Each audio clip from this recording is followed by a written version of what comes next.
Дорогие друзья, дорогие подписчики, все, кто нас смотрит и будет смотреть. Сегодня у нас эфир с легендарным Дмитрием Паля, который родом из Красноярска, с того же города, откуда Да, и да. я, где учился, работал и так далее.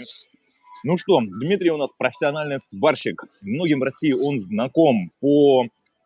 я тебе постоянно, у меня с тобой ассоциация, ты все время в униформе кемпи, ты все время аргон-дуговая сварка, ты свариваешь лодки, по-моему, в какой-то красноярской фирме, помню, Да, когда-то было. «Север», по-моему, она называлась. Да, Ну, север. короче, то, что ты крутой сварщик, это понятное дело. И еще у тебя видео было крутое, которое у тебя есть на твоем YouTube-канале, Какое? где...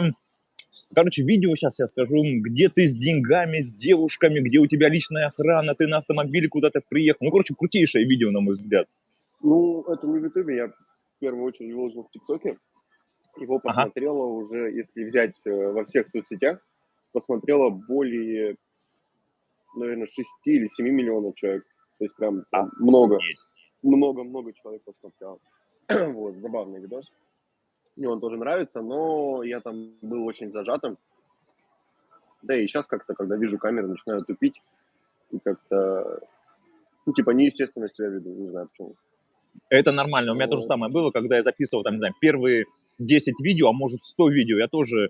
на самом деле, это психологически большая работа, и это только приходит с опытом, и это, опять же, нормально, и тут ничего такого нет. Ладно, давай-ка мы вернемся к сварке. Давай. Ну что, Дим, расскажи, как ты докатился до такой жизни, что стал сварщиком, я в хорошем смысле слова, в смысле с юмором. Расскажи про свой путь. Про что рассказать? Вообще, мне кажется, что все началось в автобусе. У нас в Березовке есть 150-й автобус. Знаю его, много раз на нем ездил. Беспонтовый пазик. Иногда там, если ездишь, то надо даже двери придерживать, потому что они могут отвалиться тупо.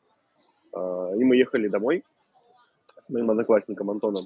И так получилось, что я не пошел учиться. Я пока забил, он такой говорит, а уже был сентябрь, конец сентября. И он говорит, да пойди по приколу, в техникум, еще не поздно, попробуй. Вот. Я говорю, ну ладно, может быть, как-то зайду. Вот, я зашел в техникум и спрашиваю, что у вас есть? Они такие, у нас есть токаря, у нас есть сварщики, у нас есть бульдозеристы. Я такой, ну запишите меня на сварщика. Знаешь, за 2 секунды просто. По приколу. Вот они меня записали, и я почти 3 года там отходил. Охренеть. И закончил его с отличием вообще-то. Мне даже дали такую штучку, какой-то грамоты непонятно, но вот. Круто, круто. Кстати, пару слов скажу. А я же тоже закончил техникум в Красноярске, который на Матросова находится. Как там, колледж, как он правильно называется, сейчас уже вообще забыл, вылетел из головы. На Матросова, 19, по-моему. Да, знаю. Тоже на сварщика. Ладно, дальше твой путь. Вот ты сварщик. Кстати, у тебя какой разряд тебе, когда после техникума? Мне, по-моему, 4 выдали. Мне тоже 4. Ну, там, мне кажется, всем подряд наугад выдавали. Я даже в техникуме, я по факту даже дугу научился только разжигать дугу, и то мне было страшно, и то я думал, что за хрень это, и мне почему-то дали 4 разряд. Ладно. Как странно в ютубе сделано. Ты разговариваешь с человеком, вот половинка экрана, и ты почему-то находишься на нижней половинке. Я должен смотреть, вниз, хотя было бы логичнее, если ты был бы сверху. Ну, на самом деле, да. Какая-то фигня. Вот. Дальнейший твой путь. Дальнейший я устроился... я закончил техникум, я думал, что я самый крутой сварщик. Устроился на завод, меня там вот так вот приземлили. Вот, я понял, что я не самый крутой сварщик. И одной из первых моих задач на этом предприятии было перетаскивание металла из точки А в точку Б. В течение, наверное, месяца почти. Вот. Потом мне дали полуавтомат. Доверили сваривать на секунду мусорные бачки. О, серьезная тема. Да, вот я с этими бачками, они такие, знаешь, здоровые, килограмм 100, наверное, весят, из стройки. И вот я с утра до вечера сваривал их. Потом они увидели, что я умею, и дали мне сваривать огромный суд для «Газпрома». Вот. А дальше, не знаю, как-то поначалу все грустно было. Грустно и очень уныло. Всякие металлоразборки, уголки, швеллера, все ржавое, убитое. Все очень грязное, в ужасных условиях. Ну, как мне кажется, грубо говоря, там чуть ли не каждый должен пройти вот тот путь. Ты правильно говоришь? То, что я тоже, вспоминаю, когда после техникума пошел работать, на Сиптишмаш, бывший завод, там была какая-то частная фирма, тоже такие лавочки, скамейки, всякая хрень, баки, ворота, ну то есть весь грязный, весь в каком-то дерьме свариваешь какую-то ерунду херовую, тебе ничего ты ничего не понимаешь, потом пошел на завод, там большое производство, ну то есть потом ты уже начинаешь понимать, то, что это как для опыта, грубо говоря. Потом, конечно же, ты Ну уже да, да. начинаешь там чистые детальки, ты уже там, у тебя хорошее оборудование, хорошая маска, ты нормально в чистой форме, ты свариваешь, как ты говоришь, штуки для «Газпрома», ты свариваешь там, мы для Роснефти, допустим, мы сваривали, мы для Норильского никеля, там различные балки, фермы там сваривали. Ну, то есть там уже такой серьезный подход, там ОТК, там рентген был, там уже со мной работали не деды там профессионалы, которым там, не знаю, какую-то херню, которую варили, а нормальные профессионалы, которые мне подсказывали, что, как делать. Ну, то есть там ответственные работы были. Меня вот это вот бесило еще в техникуме, когда приходит какой-нибудь дед и такой: я отработал на заводе 30 лет. А он на заводе 30 лет одну и ту же хрень варил, и варил некачественно, то есть беспонтово. И вот такой: вы должны меня слушать. Вот. Только потом я понял, что если чувак говорит, что у него 30 лет опыта, это еще ни о чем не говорит. Вот. Как ты пришел А к так, аргонно-дуговой сварке? Вот, блин, вот я лично тебя, как сказать, ну, почему-то тебя воспринимаю, у меня ассоциация, ну, я кучу твоих швов видел там и на выставках, там, и в Ютубе, и в Инстаграме. Ну, то, что ты на профессионал в каких, аргонно-дуговой именно. на каких это выставках ты видел мои швы, рассказывай. Или не на выставках. Ну, может, сейчас уже что-то путаю. Ну, блин, ну, как сказать, там, вот, твой YouTube-канал, твой там Инста, там, Я работал на металлоприемке, и ага. там у нас был сын начальника, вот прям такой не очень приятный человек. А я как-то любил разговаривать с клиентами, когда они приходили. Там что-то свое покажу, какие-то фотографии. Я тогда пробовал всякие штучки делать из запчастей. И вот и он как-то ругался со мной, что я типа разговариваю с клиентом. И к нам как-то пришел очень интересный чувак, довольно-таки известный в Красноярске, Денис Юшин. Может быть, слышал? Что-то нет, честно. А может, ну, как бы, кто У такой, чем... него, ну, он путешествует по миру, у него очень самый большой барбершоп в Красноярске. Вот. И я как-то с ним разговорился, он написал про меня какую-то статью у себя в Инстаграме, и мне написал Антон. Вот. И после этого он пригласил меня на работу, мы делали дизайнерскую мебель в стиле лофт. Круто. Вот. Я оставался после работы, тренировался варить, учился, пробовал и так, и сяк. И мне понравилось. И после этого я устроился в Север. Они делали такие прям огромные молотоходы. Вот. Я когда туда устроился, такой смотрю, типа, блин, такая техника, такие ребята, я думаю, я же тут вообще самый лох, наверное. И через 2 месяца я уже принимал на работу сварщика. То есть Охренеть, вот это я понимаю. я поднялся, мне было 19 лет, и типа приходили люди, мне было очень неудобно, когда приходили какие-то там 40-летние мужики, и меня спрашивали, прям при них спрашивали, типа, что, берем на работу или нет? А я такой сижу, эти ребята на меня смотрят, ждут какого-то ответа. Вот, это был очень такой себе процесс, но было прикольно. Вот, было Интересные интересно. решения такие в плане ответственности в самом деле. Да. Вот, потом я уволился, устроился на другую работу. И самая прикольная работа была в Севербат, где лодки делают. Вот там я прям научился варить алюминий, прям конкретно. Я варил топливные баки на 350 литров и на 400. И там ответственность очень большая была, потому что я прям в документах расписывался за каждый бак, что я его проверил, я его сварил, в случае чего я полностью отвечаю за изделие. Перебью Вот. тебя, извини, Дим. А по-моему, в аэропорту в Емельяново лодка «Север» стоит, нет? Да, нашел. Понял. Они из Дубая и вообще во всех странах практически толстых. А то у меня теперь такая ассоциация, я помню, прилетел из Москвы или Санкт-Петербурга в Красноярск, вижу лодку «Север», у меня сразу, о, там Дмитрий Паля работал. Ну, как бы, что-то Да. какая-то... Ну, был интересный опыт.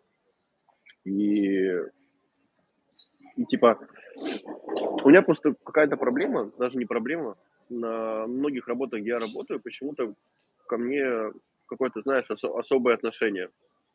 Просто я люблю всегда всякие движухи наводить. И то, что другим, я не знаю, как это назвать, типа вот другим что-то нельзя, мне разрешают. И вот из этого иногда приходят конфликты всякие. И вот там был сварщик у нас в Севере, и вот и мы с ним ссорились из-за того, что то, что ему не покупали там в течение года, полтора, он просил, типа, мне купили в первый месяц. Я ему говорю, так я же говорю, я просто пошел к начальнику, попросил его 2 раза, и все, и он мне купил. Типа, Круто. Вот, и часто были такие проблемы. Ну, в Севере было круто, вот там, кстати, мы и сняли этот видос. Пришла команда из Москвы, принесли 500 килограмм оборудования съемочного. Вот, они там крутились вокруг меня, я с ними заобщался. И мы прям так хорошо с ними заобщались, что я смог их убедить снять видос вот этот про сварщиков. Потому что вот этот видос снят на камерах, которые стоят по 3 миллиона эти камеры. Это не просто Кстати, какие-то камеры. вот я и хотел сказать, я, как сказать, ну, немножко там разбираюсь там, в видеомонтаже и в камерах, и я когда смотрел твой ролик, я тоже Да-да-да. охренел именно от качества, потому Да-да. что качество съемки, ну, блин, на высоте, это прям, я прекрасно понимаю, сколько стоит такое оборудование, стоит до хрена, и там каждая минута, и съемочный день вообще стоит, чтобы такое Да. снять, это большие затраты должны быть. У нас в России Ну, вообще там мало у кого есть такое оборудование, чтобы с таким качеством именно снимать. и вот у меня вот это вот маленькое достижение, что я там, работая обычным сварщиком, смог убедить целую команду из Москвы, смог убедить руководство, что мы должны снять этот видос. И мне пришлось там нанять 2 охранников. И ребята, кстати, они очень, ты бы видел бы их просто без одежды, это вообще жесть какая-то. Они выступают на всяких там выставках, типа, как это называется? Где велосипед Пауэрлифтеры, показывают. ну и, Да. наверное. Там такие ребята вообще жесть. И мне пришлось заплатить каждому по 5000. Э, Девушки были мои знакомыми. Я всего лишь снял им платье. И больше там... фотографа еще нанял. Короче, на все я потратил 19 тысяч. Из этих 19 тысяч 8 я попросил у Кемпи. Я такой, типа, ребята, ну давайте хотя бы 8 тысяч, что вы?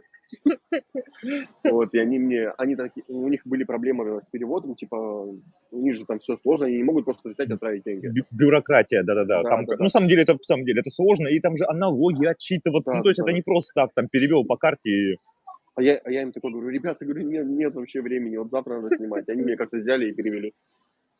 круто, круто. Вот, я всех собрал в этот день. Пришла целая съемочная группа, все снимали, что-то там кадры, не кадры. Начальник производства. Кстати, этот начальник настолько крутой, что я его даже ни разу в жизни не видел. Но он мне разрешил взять его машину и разрешил съемочной группе снять этот видос. Вот крутой чувак. Так, что еще? Все собрались. И самый прикол в том, что машина должна была заезжать в север, в завод, и там было очень грязно. Ну, типа на полу там была пыль. И я, Ага. и я такой, типа, в суете, давай быстро подметать, потому что время охранника идет, там, типа, много денег стоили. И я давай, короче, быстро подметать весь этот двор. И там был веник из очень тоненькой трубы. Вот, я как-то сильно надавил, и вот эта труба зашла мне в руку, короче, сантиметра на 3 просто. Ой, жуть. И я в шоке такой, типа, минут через 5 надо снимать этот санный ролик, у меня вся рука вот здесь вот распашена, бежит кровь, я пошел быстро в цех, намотал, короче, изолентой, я одел перчатку. Я вначале вообще должен был без перчатки, но я надел перчатку. И вот, и поэтому в этом ролике у меня настроение было, ну, такое, знаешь, не особо игривое, потому что у тебя болит рука, вся в крови, и ты в перчатках и в белой. Но мы его сняли. Да. Было Я, кстати, прикольно. вот сейчас после этой записи, после этого эфира, как мы с тобой поговорим, короче, не в комментариях, а там в описании подвешу этот ролик, про который мы сейчас с тобой говорим, чтобы Да, люди отлично. посмотрели, кто не видел. Можешь ссылку на ТикТок скинуть. Сделаем, Я его там сократил, этот видос в ТикТоке, и он там более понятный. без проблем подвешу. Вот, а так, что еще? И потом, кстати, я уволился с Севера после этого ролика. Я еще А месяц почему? отраб- Ну, грубо говоря, все же, как сказать, ну, наверное, все хорошо шло и Ну да, я там надоело. видосы снимал, было прикольно, но я как-то предлагал им, типа, я хотел там быть не сварщиком, я хотел быть Ага. маленько другим человеком. Вот, и мне дали понять, что у них есть другие ребята, которые этим занимаются, и я такой, ну и до свидания. Вот, и ушел. Но это прикольное место, где я многому чему научился. После Вот. севера куда пошел? Ну, я не помню. Forward After. Это Да, это знаменитый такой, как сказать, я, помню, даже там свою гонщик. Мазду шестерку ремонтировал. Какой-то... Блин. Короче, прикол в том, что я работал у чувака, который знает, типа, весь мир. И все такие, типа, нифига, ты работаешь у Гочи. А я этого чувака вообще не знал, типа. Вот. Я всегда говорил, ну да, типа, у Гочи он что-то там с машинами делает. Он вроде как какой-то трехкратный чемпион мира по дрифту, что-то там. Да-да-да-да-да-да. Вот. Чтобы ты понимал, я настолько сильно не увлекаюсь машинами, что один раз я перепутал его Сильвию с последним ГТРом, который все ждали. Я такой сижу, снимаю, думаю, сейчас сторис выложу. Они мне говорят, типа нельзя его выкладывать. Я говорю, как нельзя, это же старая машина. Они такие, нет, это же ГТР, говорит, новый. Типа ГТР желтый, Сильвия желтая. Я думаю, типа, ну желтый, желтый. То есть мне настолько вот это неинтересно это было. Вот. Но там в плане оборудования было намного хуже. Потому что у меня там не было хорошего сварочного аппарата, не было некоторых инструментов. Хотя ЗП, кстати, больше всего у меня там было. То есть в один месяц, я помню, около 100 с чем-то получил. 10, помню. Нифига себе, это офигенно. Опять же, если мы Но говорим сейчас про Красноярск, ну, то есть, это со всякими надбавками, со всякими штуками. Вот, с моими капризами, потому что они мне вначале сделали 55. Короче, там была фишка такая, они сказали 55 тысяч. Я такой, типа, ну ок. А потом оказалось, что 55 тысяч, если я сделаю 260 часов. охренеть. Я-то узнал через месяц, как я там работаю. Я такой начал, типа, там, я говорю, все, я ухожу. А я как раз собрался уходить перед гонками. Вот, и они мне там доплатили за какой-то глушитель 8 тысяч, потом 25 тысяч за какой-то коллектор, который вообще не должны прихватить. Еще за какую-то хрень накинули. Вот. И я остался доделать всю работу, они уехали. Потому что эти машины, они очень дорогие. Там столько денег в них убытывает, это вообще жесть. ГТР, по-моему, около 20 миллионов стоит, если не Охренеть. ошибаюсь. А 20 миллионов для Красноярска это очень много. Обычному сварщику надо работать там, я не знаю сколько.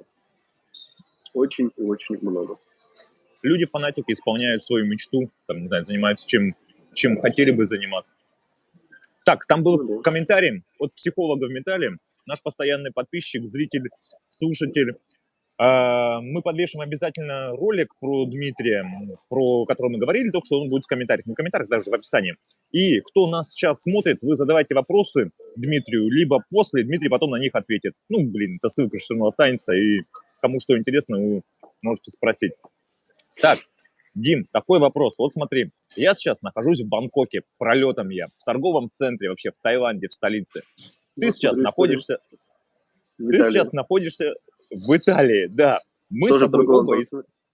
тоже в торговом центре. Мы с тобой родом из Красноярска. Сейчас Говорим покажу, про где. сварку. Как? Ну, О, я тут забился в угол. Если хочешь, я могу маленько пройти и показать. да не надо. Нет? Ну ладно. Не- Не хочешь, так не хочешь. Я бы показал. Здесь он очень прикольный. Как, У них такие строения прям. как так получилось, что ты оказался в Италии? О, это забавная история. Я после того, как ушел с форварда, я открыл свою мастерскую. Вот. И, наверное, вот с этой точки у меня как-то началось активное развитие, потому что я как-то начал пользоваться дарами интернета, так сказать. Э, Вообще, кстати, уволился с форварда в шутку. Там был такой механик Коптелин. Он очень крутой чувак, прям, наверное, он Жигочи мне так сильно не симпатизировал в плане работы, как этот чувак. И вот ему как-то в субботу сидели, я такой говорю, давай я в шутку напишу Эверласту, если они мне отправят аппарат, я говорю, уволюсь нахер с работы. И он такой, ну давай. Вот я им написал, они что-то 2 недели не отвечали. И потом такой ответ сразу, типа, куда вам его отправить? Я такой в шоке, Круто. потому что этот аппарат, он стоит не 1000 рублей. На тот момент он стоил 160 тысяч. Вот. И мне его привозят прямо в форвард. Вот. Охренеть. Я еще недельку отработал и уволился. Вот. Открыл свой маленький бокс. И целый год там снимал видосики. В этом боксе делал всякие заказы маленькие. И знаешь, у меня нормально получалось. Самый максимум, сколько я заработал за месяц, это было чуть-чуть больше 100 тысяч. Но прикол в том, что я заработал их сам. То есть там На сейчас себя. заказы какие-то, да, это было прикольно. Но в какой-то момент мне перестало это нравиться, потому что иногда мне приходилось нанимать по 2 человека, вот, и мы не справлялись, особенно эти радиаторы для севера. Я не успевал их делать, были всякие проблемы, и что-то мне перестало это нравиться. Вот, и пришла зима еще, у меня какая-то депрессия была. И я такой сижу, помню, дома, смотрю в потолок и думаю: почему бы мне не уехать? Я же хотел год назад уехать. Думаю, почему бы нет? И за 2 недели все распродал и уехал. И прикол в том, что как я уехал, я побыл недельку, по-моему, в Молдавии или сколько там, и началась вся эта фигня. То есть закрыли Охренеть. границы, вот, и все. Я хотел во Францию поехать, в Париж. Я, в принципе, и сейчас могу в Париж уехать, но так как я уже здесь обосновался, уже есть много знакомых всяких в Италии.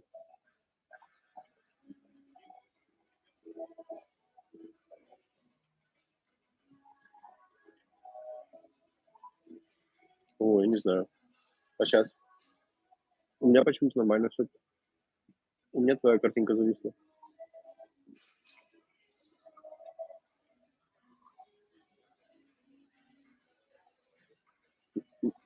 Да, давай. Давай. Давай.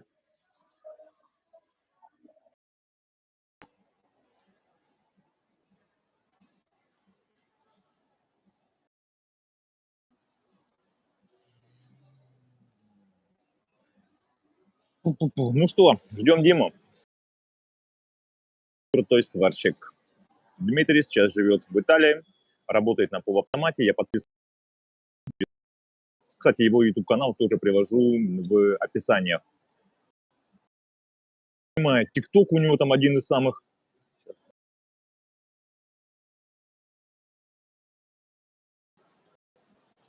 Я нажал «Разрешить добавить Дмитрия». Ждем. Так, там психолог в металле спрашивал про оборудование. Сейчас, как Дима зайдет, мы у него спросим.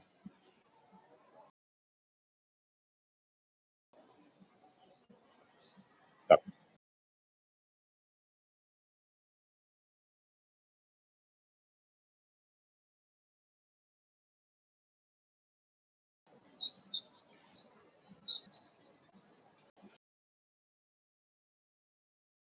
Начинает некорректно работать.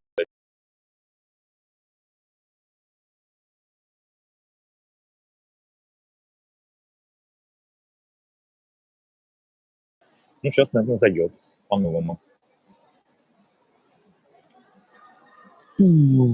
Я сам нахожусь тут проездом.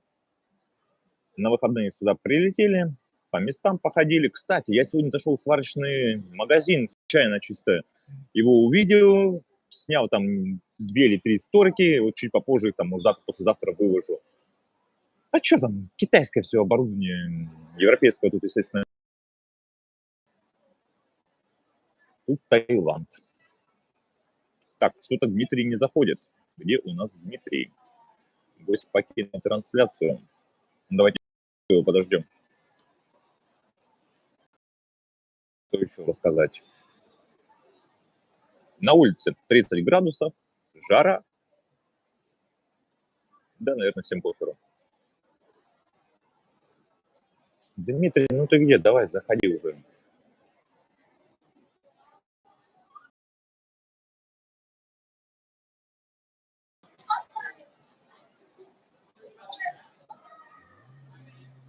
Гость покинул трансляцию.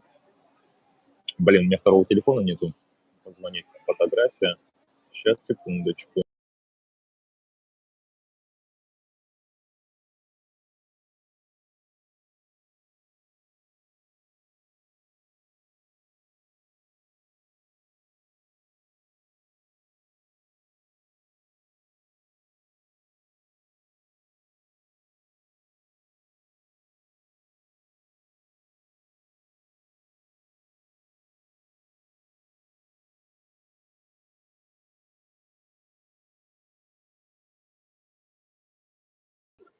Вторую запись, часть 2 создам. Я тогда сейчас выхожу, закрываю, создам еще одну трансляцию.